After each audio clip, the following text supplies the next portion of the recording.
Deebo Samuel liked a Bleacher Report gridiron post of John Lynch saying he expects Deebo to remain a Niner. Does Deebo's bio say likes are not endorsements? Because if not, then likes are endorsements. And I understand where you're coming from. I'm tired of chasing, trying to chase a story based on posts and likes. But I do think you also have to put it in the context of, does the person that the story is about, in this case, the story, Deebo Samuel is the middle of this kind of little story verse here. Does that person think that likes mean something, that scrubbing an Instagram account means something?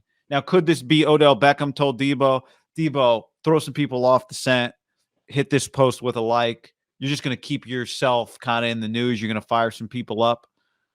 Maybe it's all just a troll job. I remember you and I a long time ago, back in our radio days, talking about how easy it would be to just mess with everybody if you really wanted to do it. If you wanted to start a feud, right? These two guys hate each other. How easy it would be to present that and all the information you want to present.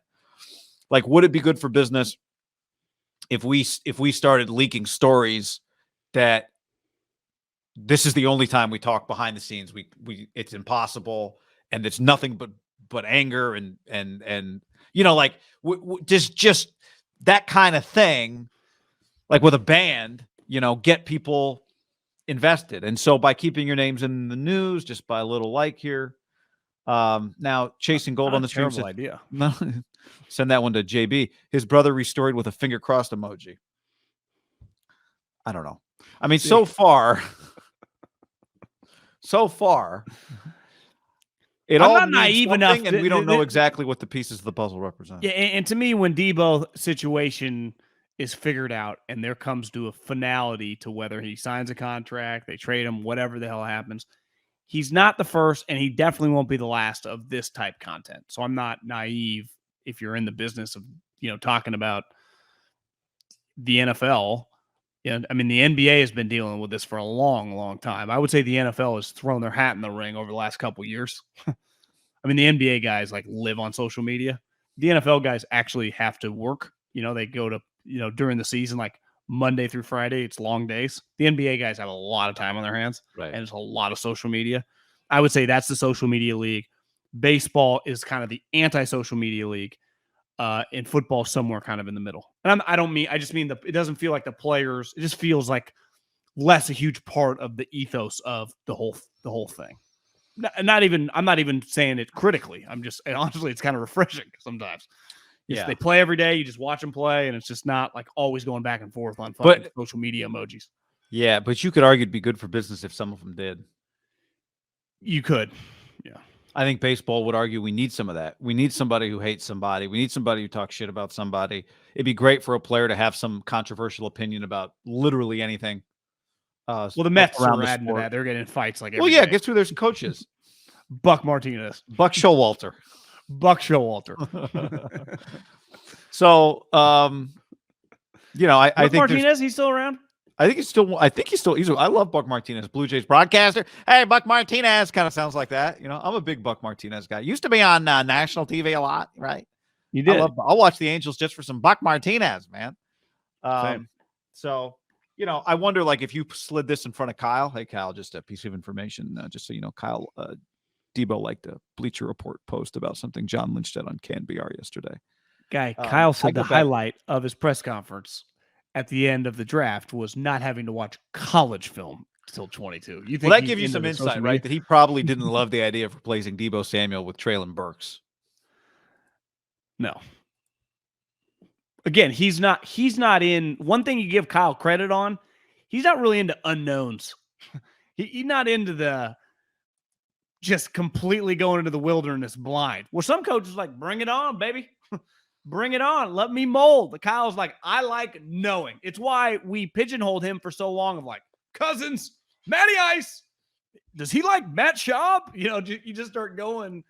He just likes to know. Mac Jones.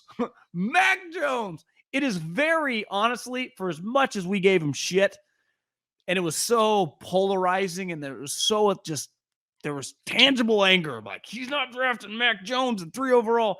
It is very, as time has gone by, understandable to see why Kyle Shanahan was smitten for Mac Jones, right? It is the ultimate just puzzle piece, plug and play, go. I could understand. I would not understand smitten. No, I would understand.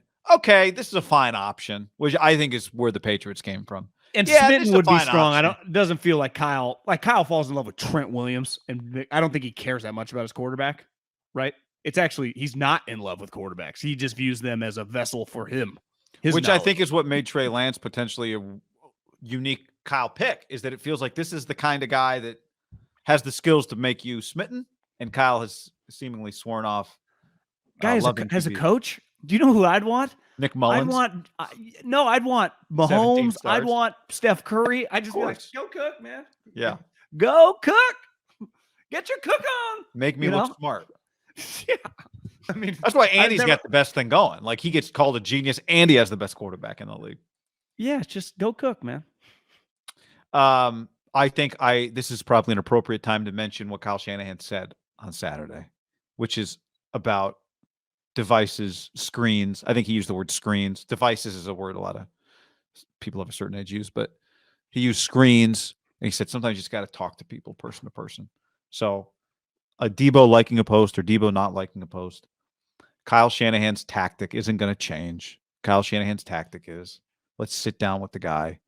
Maybe things have thawed. Who knows? Every time we try to read into a Deebo social post, we see a video of him. He looks happy. So Kyle's going to sit down with him. And I said this the other day, and I'll say it again.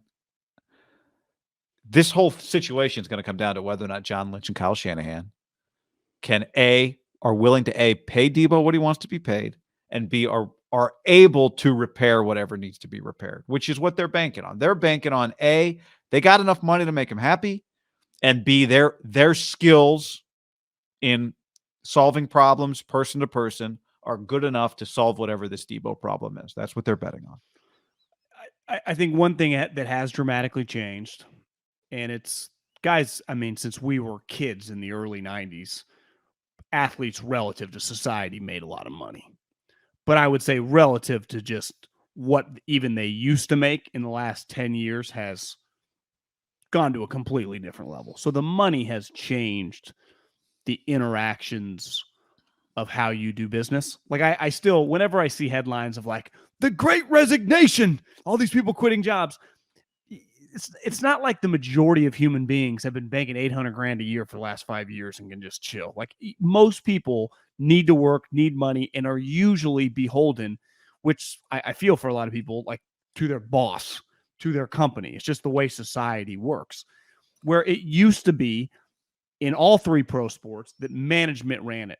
You would say a little bit in the NBA, but it would take, for the most of it, like a historic player like Magic or Michael or Shaq could impact, but like the random James Harden, usually wasn't. And in baseball and football, like, the management ran it. It's why they always had contentious, CBA negotiations. It always felt like the players were getting fucked. It definitely, the pendulum has swung to where I think teams that have tactful, like you ultimately, John Lynch and Kyle Shanahan are still in charge, right? In football, more than the other three sports, I'd put baseball up there too, but like a good baseball player has a lot of leverage, kind of like a quarterback, I guess. But I just think when you look around the Sean McVays, Howie and Sirianni's, just the young crew, I think Jason Light, he's a little older, but he acts young. I think they're very cognizant of that interaction with players that was honestly, as a kid, one huge part of pro sports were these crazy interactions between the hatred of like management and players. And it made for incredible, before reality TV ever existed, it was true. Like, this is pretty crazy. It doesn't happen as much anymore because it doesn't behoove anyone to do that from the management side, even though they talk like that behind closed doors, right? Like, every draft meeting, like the 49ers just had draft meetings for the last 3 weeks, right?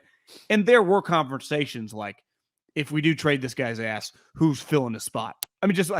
Conversations that if they got out, you know, you forwarded me that Bears fan or the Bears scout that I don't know why he was talking to the media after Friday. It wasn't even like after the later rounds. It was might have been like a Friday. bears.com, but I'm not positive about that. Yeah, he called, and anyone that has like Instagram that follows like business accounts like PhD, it's like what CEOs look for: poor, hungry, and determined, to hire young people that then turn into like excellent employees, right? And he said poor, hungry, and desperate. And listen, I thought it was a little overhyped. Like most, you could argue some of these guys aren't poor anymore now with NIL, but I think his point was we're just looking for people that are fucking hungry, right? That's what any company's looking for with a 23-year-old. But of course, I think this guy might have got fired anyway. I saw the Bears fired a bunch of scouts, but my point is you just can't talk. There are certain ways that you just can't talk, I guess, corporate wise. I can talk. We can talk on the podcast if we want.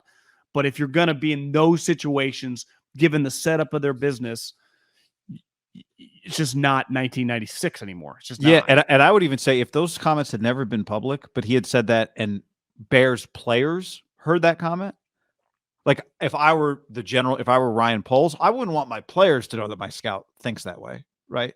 Even if they do, and maybe he's found a bunch of players using those of his 3 core tenets of how to find a player. I think you don't want think about how much time GMs and coaches spend talking about culture and it's us and we're a family and, you know, faith, family, football, all those sorts of things. God, family football guy. Right. And that, like, no, I'm just trying to expose your deepest, darkest desires and use them for my benefit. Right. Which sometimes people have different motivations and they lead to the same ends. But you what don't if want someone's like God, pool parties, and football?